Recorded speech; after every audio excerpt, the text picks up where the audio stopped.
a gravação aqui, a gente já começa, tá bom?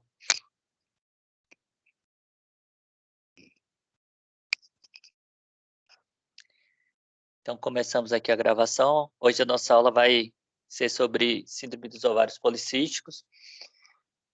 Já no final do dia, todo mundo cansado, vou tentar ser o menos cansativo possível, viu? É um tema complexo, aborda diversos aspectos, muito comum na nossa prática clínica. A gente observa que tem vários pacientes que nos procuram, né, nos atendimentos ambulatoriais que acabam cursando com esse tipo de alteração. É muito rico em sinais e sintomas clínicos, então é sempre um desafio diagnóstico para a gente poder fechar um diagnóstico como esse.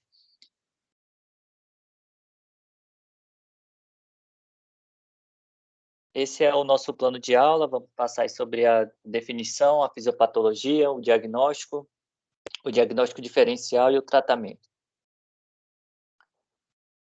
Por definição, a síndrome do ovário policístico é uma endocrinopatia comum e ela se caracteriza por oligoovulação ou anovulação, sinais de excesso de androgênio e múltiplos pequenos cistos ovarianos.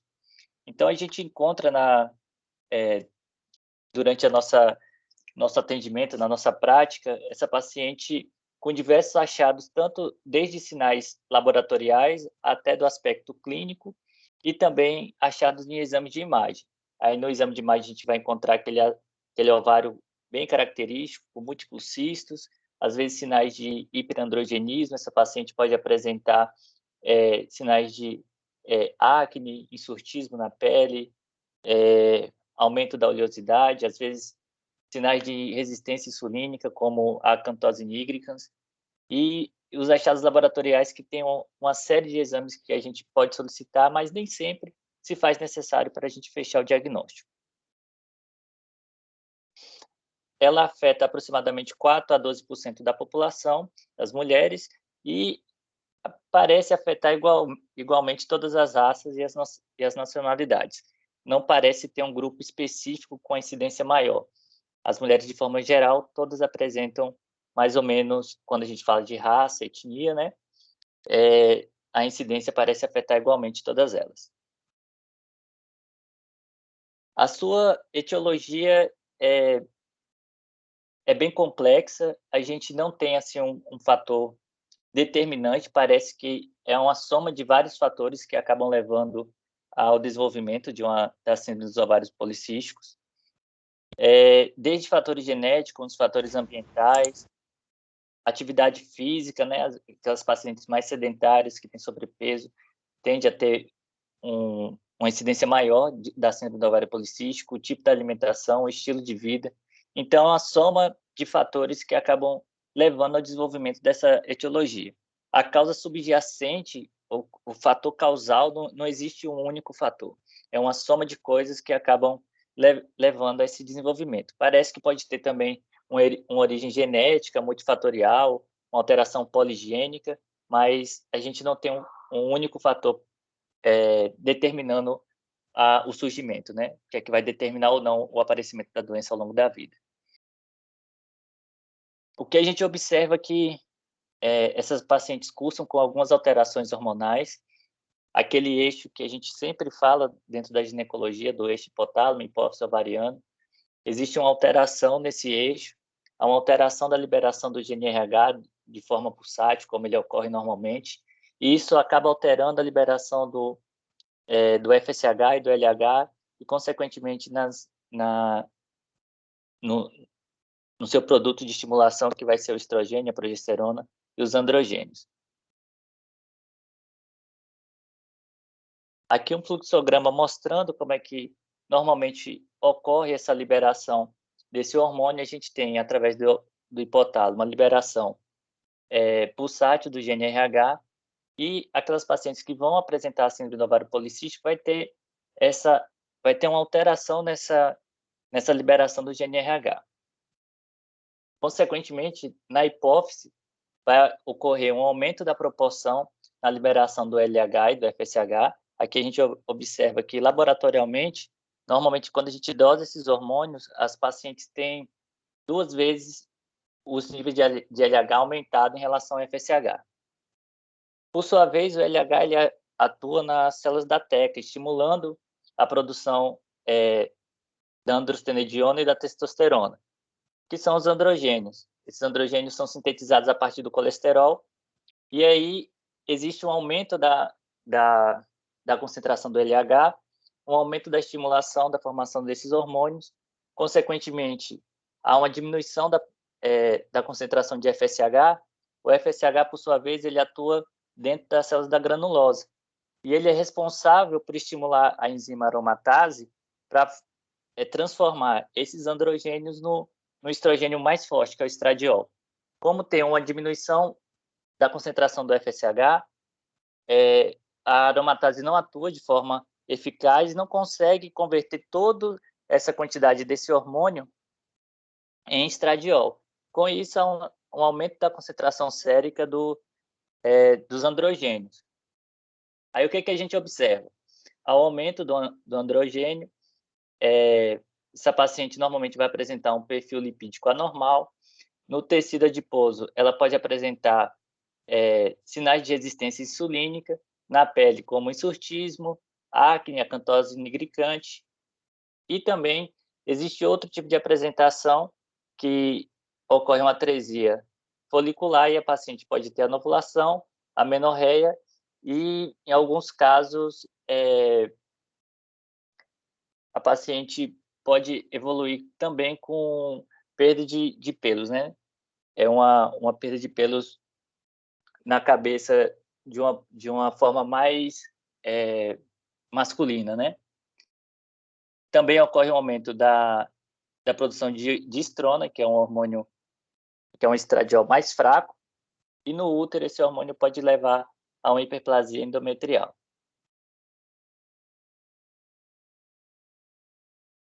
Então, os níveis elevados dos androgênios dentro dos ovários eles vão resultar na atresia folicular, e esses níveis androgênicos aumentados, eles vão ser convertidos a estrogênio na periferia. E aí vão levar esses sinais, esses sintomas, né, de acne, aumento da oleosidade. No útero vai causar hiperplasia endometrial, aqui a gente vê um ultrassom mostrando essa hiperplasia endometrial. Aqui só para a gente lembrar da fisiologia, os hormônios normalmente são produzidos, esses hormônios, os androgênios, vão ser produzidos na glândula suprarrenal, cerca de 25%. Os ovários também fazem parte da produção dessa liberação hormonal.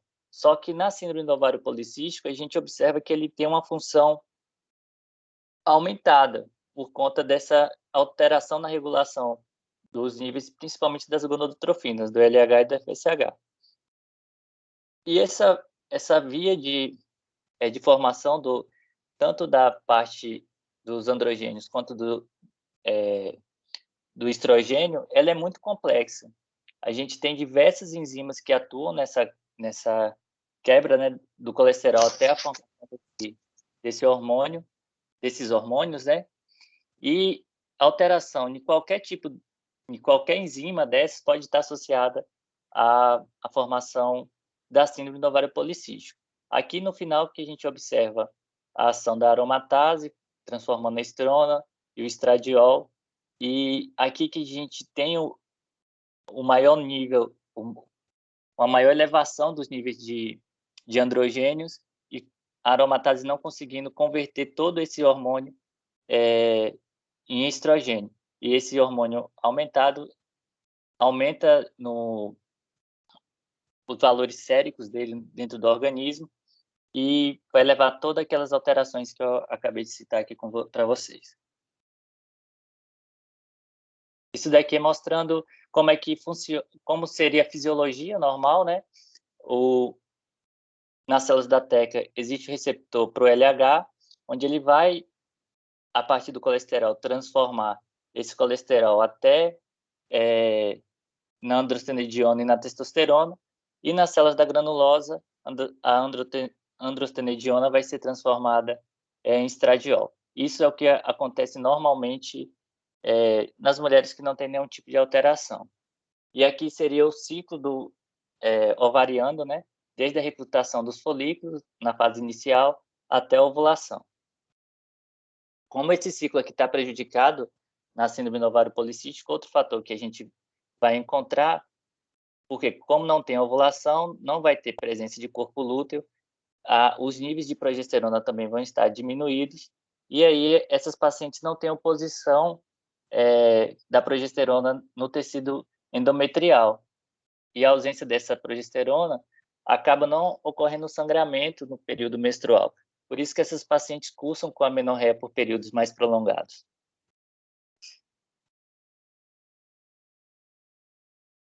Outro fator importante é Professor, sobre... Oi? não uma dúvida, essa redução no FSH, né, aumento da proporção LH-FSH, é que faz com que não tenha um folículo dominante para ovular e com isso gerar o acúmulo, ou gerar múltiplos folículos? Isso é um dos fatores também. Como o FSH está diminuído, a gente não consegue fazer o recrutamento de forma adequada dos folículos. Então, mais à frente eu vou mostrar aqui, para a gente relembrar a fisiologia do ciclo menstrual. Lembra que no meio do ciclo há um pico do LH e também do FSH para recrutar o folículo dominante, né? E existe uma alteração nessa homeostase hormonal.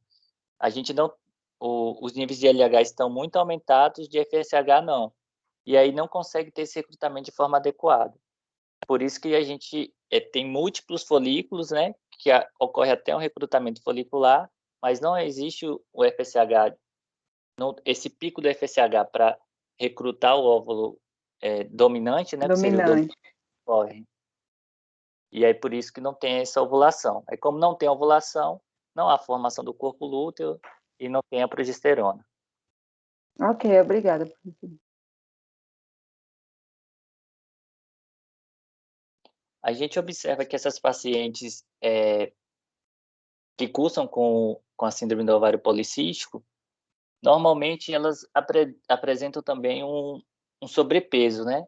E esse sobrepeso ele pode se apresentar de duas formas, tanto nessa forma que a gente fala em formato de pera, né? Ou de maçã. Essa de maçã seria aquela onde existe uma maior relação com as doenças cardiovasculares, há um depósito localizado ao redor do abdômen, na parte superior do corpo, e esse daqui está mais relacionado com doenças metabólicas de forma geral.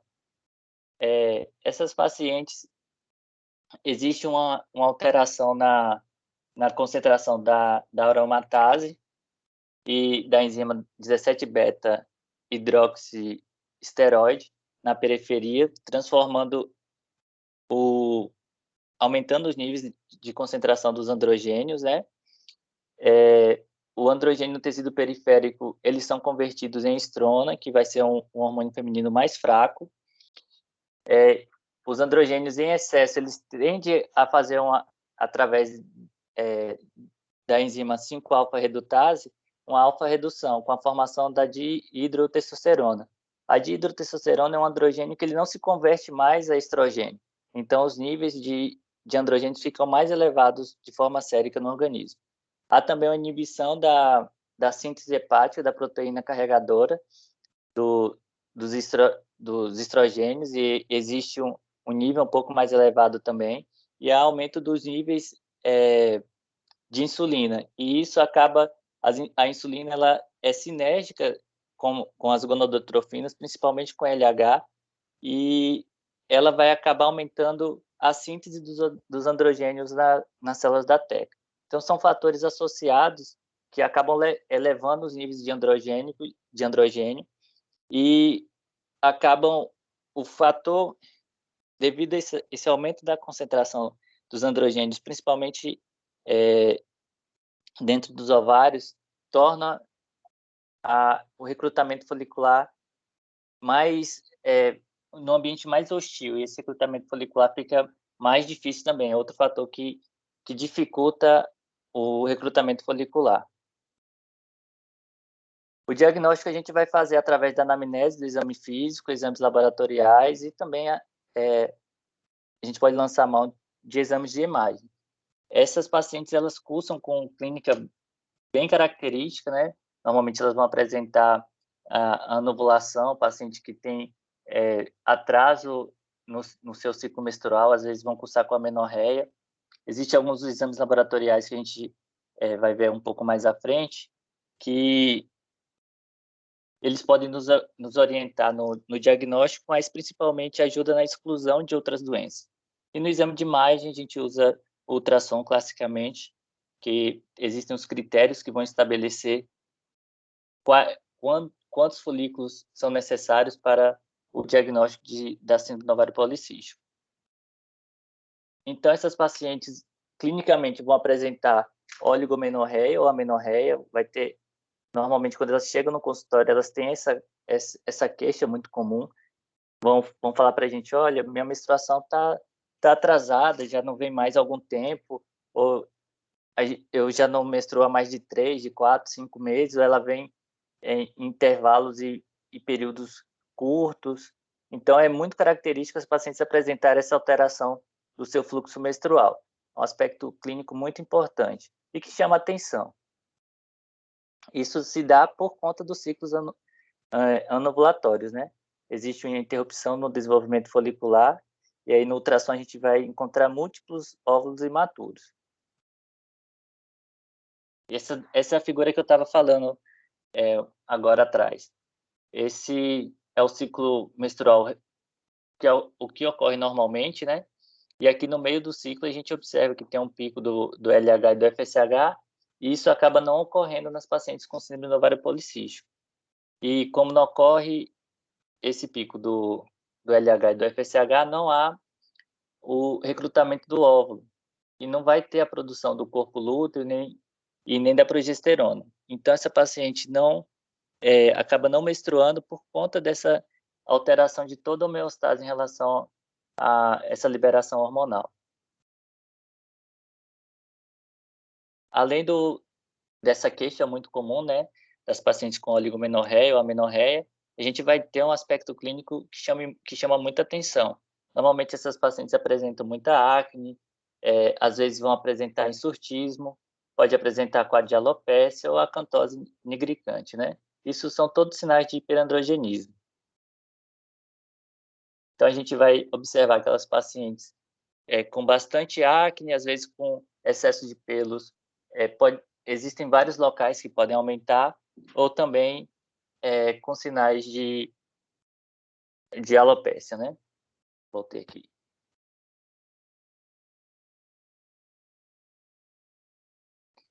Aí vamos ver por que ocorre esse processo, né? Tanto da parte da acne, do hirsutismo e da alopécia. Existe um bloqueio, no caso da acne, existe um bloqueio na abertura folicular por uma hiperceratose. Existe também associada a isso uma produção excessiva de sebo, uma proliferação da Propionibacterium e também um processo inflamatório. E por isso que essas pacientes cursam com aumento de acne, né? Isso é tudo mediado através do aumento dos androgênios.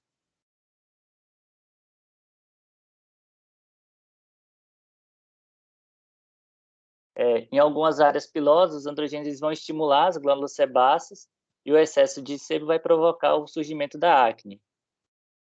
Em outros locais, os folículos pilosos vão responder aos androgênios e vão ser convertidos em folículos terminais, levando a quadro de hirsutismo.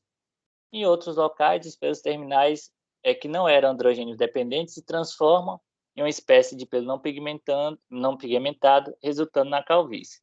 Então, esses são os processos que explicam essas alterações, principalmente em relação à acne, ao hirsutismo e a calvície, né, nas pacientes.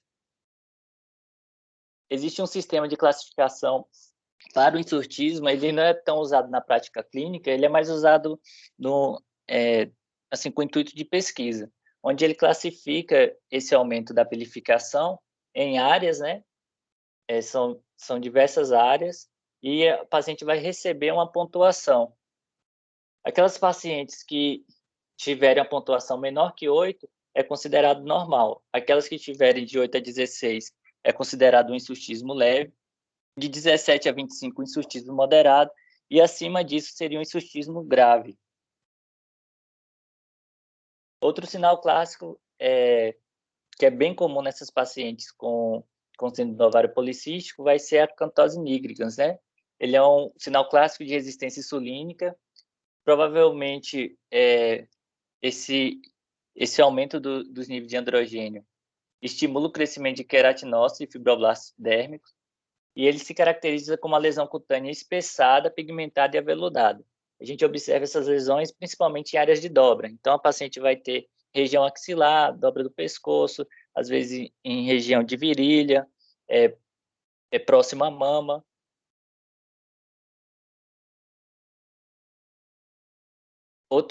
Outra queixa muito comum no consultório são aquelas pacientes que estão tentando engravidar há algum tempo e elas não conseguem. Isso, sobretudo, pela questão da anovulação. Essas pacientes ficam muito tempo sem ciclos ovulatórios, né? Ficam muito tempo em amenorreia e, consequentemente, não conseguem engravidar. Então, somando tudo isso, né, para a gente pensar no nosso diagnóstico, a gente vai fazer uma anamnese bem direcionada, vamos fazer um exame físico bem adequado, então avaliar os sinais vitais dessa paciente. Normalmente, essas pacientes vão apresentar um IMC mais elevado, às vezes pode ter uma síndrome metabólica associada, procurar sinais de hiperandrogenismo, presença também de sinais de hiperinsulinemia ou de resistência insulínica, no caso da acantose nigricante, né? E temos que pensar também no diagnóstico diferencial. E aí o diagnóstico diferencial pode ser diversas coisas que cursam com alteração hormonal, desde hipotireoidismo, hiperprolactinemia, hipogonadismo hipogonadotrófico, que aí tem diversas causas que a gente viu até na nossa aula de amenorreia, que pode ser de causa hipotalâmica ou hipofisária. A gente falou de síndrome de Kalman, falamos de alterações de hábitos alimentares, pacientes que cursam com bulimia, com anorexia, também podem cursar com amenorreia, né? E às vezes é um diagnóstico diferencial da síndrome do ovário policístico. Insuficiência ovariana prematura. Existem algumas causas também que vão cursar com hiperandrogenismo, como a hiperplasia suprarrenal congênita, tumor ovariano secretor de androgênio, tumor suprarrenal. Então, existem alguns exames laboratoriais que a gente pode pedir, que eu vou falar um pouquinho mais à frente, como TSH, prolactina, a dosagem das gonadotrofinas, ou outros exames mais específicos que vão nos orientar nesse diagnóstico diferencial. Esse daqui é um fluxograma para a gente tentar fechar um diagnóstico de insurtismo através da clínica, né? Então, a gente vai fazer um exame clínico dessa paciente, fazer o exame físico adequado. Essa paciente pode ter uma variante normal, e aqui o tratamento é só com orientação, fazer tratamento sintomático. Essa paciente pode apresentar um quadro de insurtismo ou uma hipertricose, que vai ser um diagnóstico diferencial. No insurtismo, a gente tem que avaliar se essa paciente tem presença de virilização ou não, e, a partir daí, seguir a nossa investigação. Então, seguindo aqui a nossa investigação. Se a paciente não tem virilização, a gente vai observar o histórico menstrual dela. Ela tem menstruações irregulares, tem algum sinal que chame atenção para quadros de anovulatórios, a gente vai dosar TSH, vamos dosar prolactina e a 17-hidroxiprogesterona e testosterona sérica. Se for anormal, a gente vai tratar a disfunção específica dessas alterações. A gente fez a avaliação, essa paciente tem um histórico menstrual normal. Vamos dosar a testosterona sérica dela. Se for uma testosterona abaixo de 200, sugere ser um quadro anovulatório. Se for maior que 200, exame pélvico normal, fazer exame de imagem e, às vezes, tem que fazer exploração cirúrgica, que pode ser algum tumor produtor que está levando essa produção aumentada de testosterona. Avaliar sempre os anexos, né? Tem um tumor ovariano que está muito relacionado com o aumento da produção de testosterona. E, do outro lado, dosou a 17-hidroxiprogesterona. Se for menor, a gente exclui hiperplasia suprarrenal e deficiência da enzima 21-hidroxilase. Se for maior, a gente tem que fazer um teste de estimulação com a CTH Em casos da dosagem ser menor que 1.000, esses pacientes podem ser portadores de heterozigose para deficiência da 21-hidroxilase. Se for maior que 1.000, provavelmente se trata de uma hiperplasia suprarrenal de início tardio, que pode também estar associado com a deficiência da 21-hidroxilase.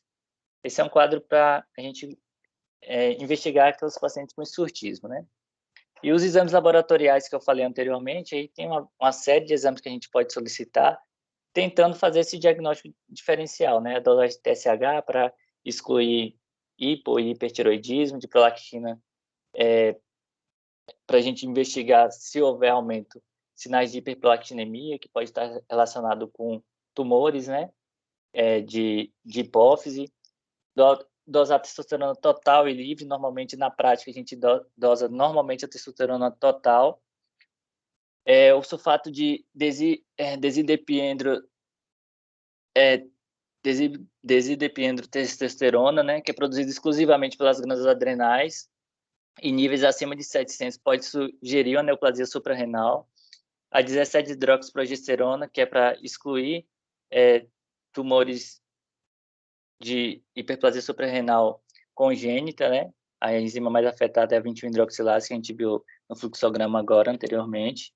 Existem outros exames também que a gente pode avaliar, que é o cortisol, as gonadotrofinas, que nem sempre tem uma grande valia no nosso diagnóstico, né? Eles são, em caso selecionado, a gente dosa para afastar a falência ovariana precoce, dosagem de progesterona ou avaliação de resistência insulínica. Aí aqui na prática, na avaliação de resistência insulínica, a gente pede sempre a glicemia de jejum e o teste de tolerância à glicose.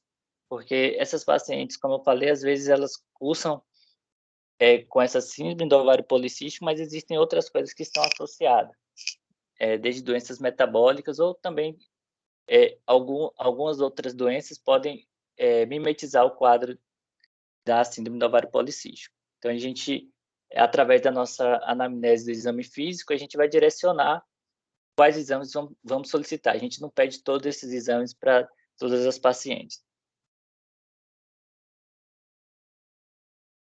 Existem os critérios de Rotterdam, que são utilizados para direcionar a nossa rotina, né, para esse diagnóstico. Hoje é o que é mais utilizado, e para a gente fechar o diagnóstico da síndrome do ovário policístico, a paciente precisa preencher alguns critérios, pelo menos 2 de 3 critérios. A paciente tem que ter quadro de óligo ou anovulação, né, com atraso menstrual, sinais clínicos ou laboratoriais de hiperandrogenismo, que são todos aqueles que a gente já falou, e no ultrassom precisa ter a presença de ovário policístico à ultrassonografia. Deixa eu passar aqui. A gente pode ter alguns fenótipos, né? Se a gente mesclar essas possibilidades, vai ter aquele fenótipo clássico, que vai ser aquela paciente que vai ter sinais de hiperandrogenismo, acantose, vai ter hirsutismo. Paciente vai ter a disfunção ovariana, que aí vai apresentar com quadro de amenorreia, e no ultrassom vai ter a morfologia policística do ovário. Esse daqui é o fenótipo mais comum e o clássico, né? Mas a gente pode ter outros fenótipos que também cursam como a síndrome do ovário policístico, como o fenótipo B, que ele também é comum, mas o fenótipo A ele é mais comum, e aqui a gente vai ter hiperandrogenismo e disfunção ovariana. O fenótipo C, a gente tem o hiperandrogenismo, não vamos ter aquela paciente com alteração do fluxo menstrual, às vezes ela não vai ter quadros de amenorreia, mas no ultrassom ela vai ter uma morfologia policística do ovário. E o fenótipo D, que a paciente não cursa com alterações de hiperandrogenismo, mas cursam com óleo ou anovulação, alteração da sua menstruação, e na morfologia ultrassonográfica tem a presença do ovário policístico. No ultrassom, para a gente considerar o que vai ser ovário policístico, que nem todo cisto no ovário a gente vai falar que representa um ovário policístico, né? Para a gente classificar como ovário policístico, essa paciente vai ter que ter 12 ou mais folículos presentes, e esses folículos têm que medir entre 2 e 9 milímetros, ou o volume ovariano aumentado acima de 10 centímetros cúbicos. Se a paciente tiver alguma dessas alterações, esse tipo de alterações está relacionado com a síndrome do ovário policístico. Outro exame de imagem que a gente pode avaliar, isso agora mais uma consequência dessas pacientes que ficam em quadro de amenorreia e por não ter a menstruação, às vezes levam a uma hiperplasia endometrial, é a avaliação esteroscópica. Essa avaliação ela é importante ser feita principalmente devido ao risco de hiperplasia e câncer de endométrio. Se a paciente está há muito tempo em amenorreia, se são pacientes que têm mais de 35 anos, que a gente faz um ultrassom e ela tem um endométrio acima de 25 milímetros, ela merece fazer uma investigação esteroscópica devido a essa hiperplasia e esse risco aumentado de ter um câncer de endométrio. O tratamento a gente vai fazer conforme a queixa da paciente. Como eu falei, a apresentação dessas pacientes é muito heterogênea e às vezes vem mais de um fator associado, às vezes o que a paciente o que fez a paciente te procurar foi um quadro de infertilidade, às vezes ela nem está tão incomodada com insurtismo, mas a irregularidade menstrual está incomodando mais e durante a sua avaliação você vai identificar alterações nesse sentido. Então, conforme a paciente apresentar a clínica, o que for mais exuberante, o que estiver mais incomodando, a gente vai tratar de forma direcionada. É o nosso tratamento em pacientes que cursam com ovário policístico, mas não tem tanta alteração do seu fluxo menstrual e ela não tem outras queixas, a gente pode só observar, não precisa fazer nenhum tratamento específico. É muito importante a gente orientar essa paciente a fazer medidas gerais de melhorar a qualidade de vida em relação à realização de atividade física, de perda de peso. Às vezes, se a paciente perder 5 a 10% do seu peso corporal, ela já consegue voltar a ciclar normalmente e, e melhorar esse quadro do ovário policístico. Em alguns casos, a gente pode fazer um tratamento medicamentoso. Naquelas pacientes que cursam com oligoanovulação, o uso de anticoncepcional combinado, ele já mostrou que é muito bom, ele tem uma eficácia muito boa, porque ele vai regular aquele eixo lá, do hipotálamo, da hipófise e da ação ovariana, e com o uso do anticoncepcional a gente consegue regular. Aqui, eu só chamo a atenção que às vezes essa paciente está em amenorreia há muito tempo e às vezes é necessário a gente fazer uso de um progestágeno isolado. Normalmente a gente usa 10 miligramas de medroxiprogesterona ali durante 5 a 10 dias, fazendo com que essa paciente tenha um sangramento e depois a gente inicia o anticoncepcional. E também a gente pode lançar a mão de agentes insulinos sensibilizantes. Aqui o que a gente usa mais comumente é a metformina, que melhora essa resistência insulínica dessas pacientes e às vezes vai melhorar também o perfil androgênico dela.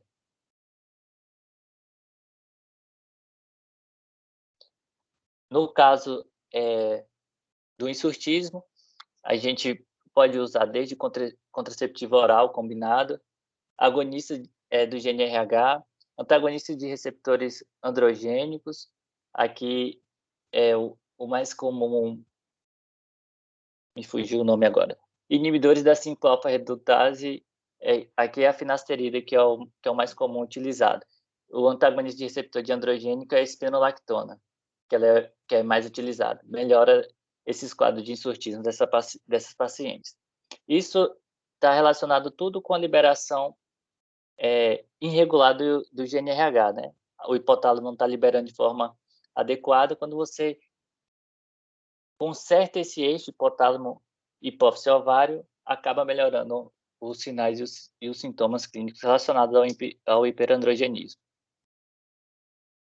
Aquelas pacientes que têm quadro de infertilidade, que estão tentando gravidez, a gente tem alguns passos que podemos utilizar. Então, aquelas medidas gerais que eu falei anteriormente, de dieta, exercício físico, né? Orientar a paciente a ter uma perda ponderal, que já vai ajudar nessa questão da ovulação. E aí a gente observa, através de exame ultrassonográfico seriado, se essa paciente vai cursar com ovulação ou não. Se a paciente teve uma mudança nos seus hábitos de vida, ou às vezes pode ser uma paciente que não tenha sobrepeso, e mesmo assim cursa com quadros anovulatórios, a gente pode fazer estimulação com citrato de clomifeno. E aqui também fazendo acompanhamento ultrassonográfico para ver se essa paciente vai ovular e a gente orientar o coito, né? Quando a paciente estiver mais próxima da ovulação, para ela ter relação, para ter mais sucesso na gestação. Mesmo usando o citrato de clomifeno, às vezes pode acontecer da paciente ainda assim cursar com a ovulação. E aí a gente pode associar a metformina, que melhorou a ovulação nesses casos. Mesmo fazendo tudo isso, às vezes as pacientes não respondem. E aí a gente tem que pensar em fazer um drilling ovariano. Esse drilling é feito através de videolaparoscopia. Você acessa a cavidade abdominal, no ovário você faz pequenos furos com o cautério, de 5 a 10 furos, né, cauterizando. E só esse fato parece que melhora a regulação hormonal e a paciente tem um sucesso na ovulação maior. Pode ser feito também gonadotrofinas ou, em casos mais extremos, tem que fazer fertilização in vitro. Então, a gente vê que o tratamento é muito direcionado, dependendo da queixa da paciente, né? E a doença, ela se apresenta de diversas formas, desde sinais clínicos mais brandos e, às vezes, pode cursar até com quadro de infertilidade. Na nossa prática, a gente vê com bastante frequência, os pacientes procuram bastante, normalmente são aquelas pacientes que têm um pouco mais de sobrepeso, não faz atividade física. Então, a gente tem que ter um cuidado na nossa avaliação, fazer uma anamnese, exame físico, excluir possibilidades de outras patologias, né? E para a gente poder orientar o nosso tratamento. Quando a gente faz o tratamento de forma adequada, essa paciente há uma mudança nos seus hábitos de vida, normalmente elas cursam com a melhora do quadro e a gente consegue resolver. Então, era isso que eu tinha para falar, uma aula com bastante pontos, né, importantes. Os pacientes têm uma sintomatologia e uma apresentação bem rica de sintomas, e é bem comum a gente encontrar no nosso dia a dia, né? Professor, uma dúvida. Em relação às pacientes que têm um espessamento do endométrio, que você falou que tem um risco maior para o desenvolvimento de câncer. Nesse caso, a conduta é só observar ou tem algum procedimento que é necessário para reduzir essa probabilidade de desenvolvimento de câncer, no caso desses endométrios bem espessados? A gente tem que fazer da nossa avaliação. A paciente veio, nós fizemos ultrassom e ela tem esse espessamento endometrial. Então, a gente tem que fazer avaliação esteroscópica. O paciente tem que fazer esteroscopia e biópsia, porque às vezes a gente já pode surpreender uma alteração, uma atipia endometrial ou até mesmo câncer de endométrio.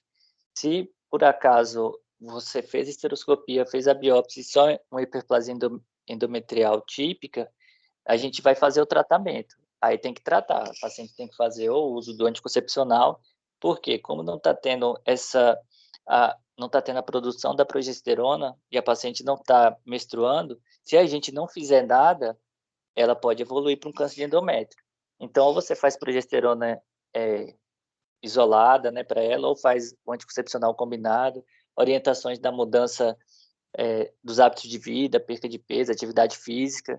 Mas se a gente não fizer nada, ela pode evoluir. Então tem que tratar. Não pode só observar nesses casos.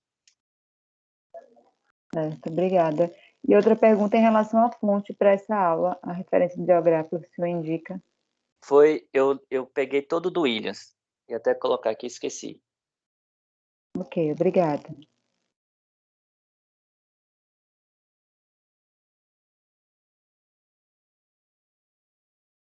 Alguma dúvida mais? Não, professor. É um tema bem complexo, acho que a gente sempre tem que estar dando uma olhada. Se por acaso surgir alguma dúvida aí, se vocês quiserem perguntar no nosso ambulatório ou mandar uma mensagem no grupo lá, vocês fiquem à vontade e a gente vai discutindo aí. Obrigada, professor. Beleza, professor. Obrigada. Boa noite. Obrigada, boa noite.